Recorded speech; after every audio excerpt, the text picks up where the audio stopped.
नमस्कार दोस्तों। एमपीटीएससी मेंस 2021 का पेपर आ चुका है। 10 बजे से 1 बजे तक पेपर हुआ था। तो मैं आपको इसका संक्षेप में विवेच में बता देता हूँ। 15 क्वेश्चन, जैसे कि आपको पता है खंडा आबाद दोनों में 15 क्वेश्चन 3-3 मार्क करके रहते हैं। टोटल 45 90 नंबर्स रहते हैं। इस बार के 15 जो प्रश्न रहे 3-3 मार्क करके, देखते हैं कहाँ से क्या रहे। पहला क्वेश्चन है कौमुदी महोत्सव। दोस्तों, तो ये कौमुदी साउथ में होता है एक महोत्सव, उससे संबंधित है। सूत्राध्यक्ष आपको पता ही होगा मौर्य शासन में हर्षसीयक। ये आपको परमार वंश के लगभग, मुझे जितना पता है, परमार वंश के शासक से संबंधित है हर्षसीयक। ख्वाजा ताश दोस्तों ऐसे लोग होते हैं जो गुलामों का समूह होता है, जो एक समूह में गुलाम जिन्हें रहते हैं उन्हें ख्वाजा ताश कहते हैं। चांद बीबी हेमंत नगर वाले आप समझ ही गए होंगे। अमीनी आयोग। बकास्ता ये भूमि राजस्व से संबंधित है। हृदयनाथ कुंजरू भाषा, ये भाषा आयोग वाले हैं। भारतीय स्वतंत्रता बिल, ये 1947 वाले बिल की बात हो रही है। करमवीर, ये पत्रिका है, करमवीर पत्रिका दोस्तों, उसके बारे में पूछा गया। माच, ये अपने मध्य प्रदेश का लोक नाट्य है। बरमान मेला नरसिंहपुर में लगता है, नर्मदा जी के घाट पर। जजागुप्ती, ये चंदेल वंश से आया है। जजागुप्ती जयशक्ति के टाइम को जजागुप्ती कहते हैं। तुकोजी राव तृतीय होलकर, ये भी आप इजी बना सकते थे। इनमें से 2 से 3 क्वेश्चन ऐसे हैं जो, जैसे ख्वाजा ताश हुआ, बकास्ता हुआ, ये थोड़े टफ लग रहे हैं। एक कौमुदी महोत्सव हम कह सकते हैं, लेकिन फिर भी। अब आ जाते हैं दोस्तों 5 मार्कर्स पे। 10 क्वेश्चन रहते हैं, 50 नंबर के। 5 से 6 लाइन में लिखना होता है दोस्तों इनको। पहले क्वेश्चन पर आते हैं, बृहत स्नानागार पर टिप्पणी पूछिए। तो आप ये आराम से बता सकते थे, एक पिक्चर भी ड्रॉ कर सकते थे बृहत स्नानागार की, और बता सकते थे कहाँ कहाँ बृहत स्नानागार के साक्ष्य मिले हैं। मोहनजोदड़ो में मिले हैं, हड़प्पा में मिले हैं दोस्तों, कुछ रूप से धोलावीरा और कुछ आंशिक रूप से लोथल से भी साक्ष्य मिले हैं। तो ये भी आप बता सकते थे धौला व्रत स्नानागार पर। और ये बता सकते थे स्नान की इस महत्व का, अध्यात्म का और हाइजीन का कितना अच्छा पता चलता है, डिटेल प्राप्त होती है। भारतीय संस्कृति में 3 ऋण, देव ऋण, पितृ ऋण, और एक शायद मुझको याद नहीं आ रहा इसको और क्या कहते हैं। ऐसा करके आप उन्हें भी बता सकते थे। दीवाने कोही, ये तुगलक वंश से संबंधित एक विभाग था सल्तनत कालीन प्रशासन में, ऐसा करके आप लिख सकते थे। शायद कृषि या उधारी, इन दोनों में से किसी एक पर था दीवाने कोही, ये भी बन सकता था। इजी था क्वेश्चन। यदि सालवाई की संधि 1782 या 1775, दोनों में से कोई एक है। 1782 मुझे ज्यादा लग रहा है। सन ज्यादा जरूरी है सालवाई की बताना, क्योंकि प्रथम आंग्ल मराठा युद्ध में जो 3-4 युद्ध हुए और 3-4 संधि हुई, जैसे कैसे बताऊँ आपको मैं, सूरत की संधि हुई, उससे पहले एक और संधि हुई थी जो रघुनाथ राव के साथ हुई थी, देन सूरत की, देन सालवाई की हुई, और इसके 20 वर्ष का ये संघर्ष विराम साबित हुआ था द्वितीय आंग्ल मराठा युद्ध के बीच में। तो ये सब आप बता सकते हैं।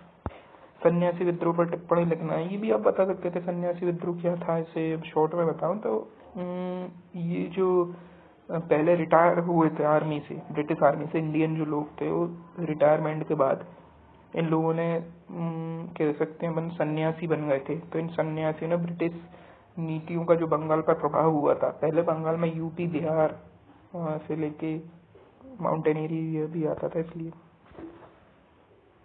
हम बता सकते थे। भारत सेवक मंडल क्या है, ये एक ऑर्गेनाइजेशन था, इनका याद नहीं आ रहा ये किसका था ऑर्गेनाइजेशन।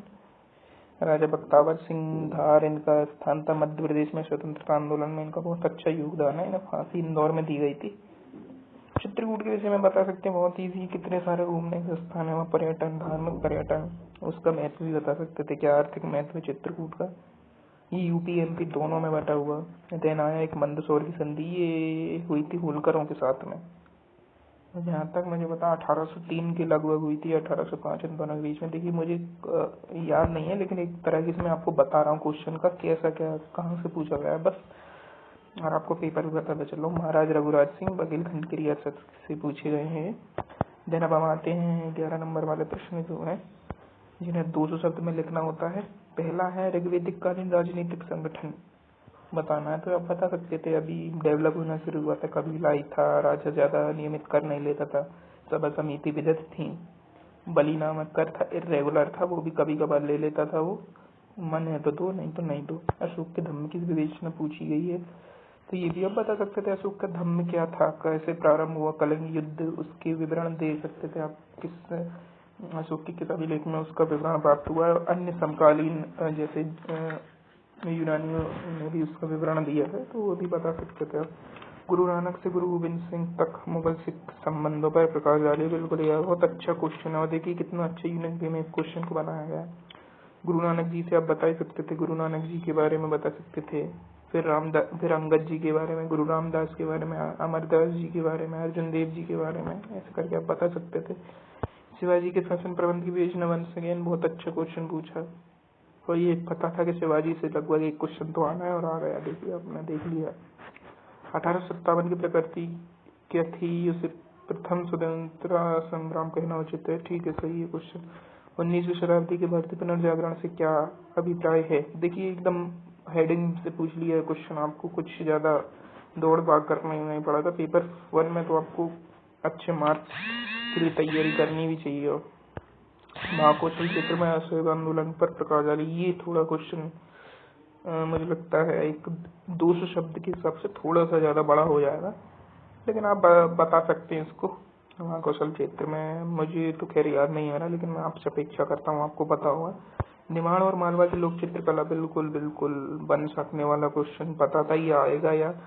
और निमाड़ मालवा उसके फेवरेट हैं, ये जो 2 भाग हैं MPPSC के, इनसे ही लगभग वो कल्चर में पूछता है। हालांकि अगर मिडाइवल पीरियड से पूछे तो वो चीज कठिन हो जाएगी, लेकिन अच्छा पूछा है उसने, इजी क्वेश्चन है ये भी। अहिल्याबाई होलकर के व्यक्तित्व योगदान का मूल्यांकन, ये बहुत अच्छा क्वेश्चन था, इसमें आप कम से कम 11 में से 7 नंबर ले सकते थे। कोई भी क्वेश्चन, कोई भी व्यक्ति जो अपने मध्य प्रदेश के इतिहास कल्चर के बारे में जानता है, वो ये क्वेश्चन पे नंबर आराम से ले सकता है। उनका कितना बड़ा योगदान हमारे मध्य प्रदेश, न सिर्फ मध्य प्रदेश, भारत की संस्कृति धर्म के क्षेत्र में, आर्थिक क्षेत्र में, सारे समूचे क्षेत्र में बहुत बड़ा योगदान है उनका। 1857 के स्वतंत्रता संग्राम में शंकर शाह रघुनाथ शाह के योगदान का मूल्यांकन, ये देखिए लगातार ये तीसरे चौथे साल कुछ न कुछ रूप में आया, लेकिन आया जरूर है रघुनाथ शाह शंकर शाह का योगदान के बारे में। अब चलते हैं खंडवा ज्योग्राफी से, देखते हैं दोस्तों क्या था, वही 3 मार्क करके देखते हैं 15 क्वेश्चन। माउंट किलिमंजारो पर्वत किस महाद्वीप में स्थित है, भूकंप का केंद्र क्या है, टॉर्नेडो क्या है, किन देशों में पाया जाता है, बराक नदी किन 2 राज्यों की प्रमुख नदी, साथ मिजोरम और पश्चिम बंगाल लग रहा है मेरे को। एल नीनो क्या है, एल नीनो बता सकते हैं आप, एक वहां से प्रारंभ होता है ना, पेरू के तट से चलती है एक धारा चलती है, ये वो फिर रिएक्शन वगैरह होता है। मालवा के पठार का विस्तृत क्षेत्र समतल क्यों है, लावा से निर्मित है, और इसका अपेक्ष अपरदन हुआ इतना जितना मेरे को याद आ रहा है, मैं समझ सकता हूँ। नर्मदा नदी को नीलबंध रेखा, एकदम इजी क्वेश्चन है। वनों की दृष्टि से मध्य प्रदेश का कौन सा भौतिक क्षेत्र सर्वाधिक विस्तृत है, महत्वपूर्ण है, ठीक है, इजी है ये भी। बालाघाट जिला किसके लिए, मैग्नीज के लिए, जली चक्र, जल संसाधन प्रबंधन, ये भी ठीक ठाक क्वेश्चन आया। देखिए प्रायद्वीप भारत में 1950 के बाद आया 2 भूकंप, भुज का आया शायद 2004 में, और एक और भूकंप आया है, एक और का मुझे नहीं याद आ रहा, सही बोल रहा हूँ। सुदूर संवेदन से क्या अभिप्राय है, जी इसमें वेक्टर, ये एकदम इजी क्वेश्चन पूछे हैं दोस्तों, पूरे 15 के 15 क्वेश्चन बन जाए किसी से भी। अरल सागर को मरती हुई लवणी झील क्यों कहा जाता है, जलवायु परिवर्तन के ऊपर है। ज्वालामुखी कैसे बनता है बता दिया होगा, लूनी नदी का अनुपन्न बेमेल नदी है। हम भारत के खनिजों का संरक्षण कैसे कर सकते हैं, टेक्नोलॉजी सबसे इम्पोर्टेंट बात है। देखिए इजराइल में बिल्कुल भी खनिज नहीं है, लेकिन वो खनिजों का प्रोसेस ऐसे करता है कि आज वर्ल्ड में उसकी इतनी व्यापक टेक्नोलॉजी हो चुकी है खनिजों की प्रोसेसिंग में। और जापान को देख लीजिए आप, चाइना को देख लीजिए, हालांकि चाइना पे खनिज अच्छे हैं, लेकिन उसने टेक्नोलॉजी का इतना ज्यादा निर्यात किया और विकास किया R&D पर, कि उनसे उसको बहुत सारी विदेशी मुद्रा प्राप्त हो जाती है। मध्य प्रदेश की हीरा खनन परियोजना पर संक्षिप्त टिप्पणी पूछा गया, फिर ये भी आप बता सकते हैं, लेकिन मुझे नहीं मालूम। मामलों के मंत्रालय, आर्सेनिक क्या है, पानी में आर्सेनिक के विभिन्न स्रोत क्या है, ये क्वेश्चन थोड़ा टफ है। खतरों और आपदाओं के बीच अंतर, ये भी क्वेश्चन थोड़ा एक्सपेरिमेंटल है। पृथ्वी संसाधन प्रबंधन के लिए सुदूर संवेदन के अनुप्रयोग होगा, ठीक है, सरल है। भूस्थानिक सूचना के बता दिए होंगे आप लोग। हिमालयकृत अपरदनात्मक स्थल रूपों का वर्णन पूछा गया है। फिर पूछा गया ज्वालामुखी उद्गार की प्रक्रिया की निर्मित स्थलाकृति, हिमालय का प्रादेशिक विभाजन, बहुत सही क्वेश्चन बना दिया हुआ ज्यादातर ने। मालवा बटार की भौतिक विशेषताएं बता दी होंगी। मध्य प्रदेश में मृदा अपरदन की समस्या, जल के प्रमुख प्रदूषक तत्व पूछा है। तो दोस्तों ये आप देख सकते हैं, ये रहा पेपर जिसे इस तरह की से आया, और मैं हर पेपर आपको अपलोड कराता रहूँगा। उसके बारे में थोड़ी बहुत जानकारी देते रहूँगा। अगर अच्छा लगा हो तो दोस्तों प्लीज़ लाइक करें, सब्सक्राइब कर दीजिएगा NTPC एमर्स को।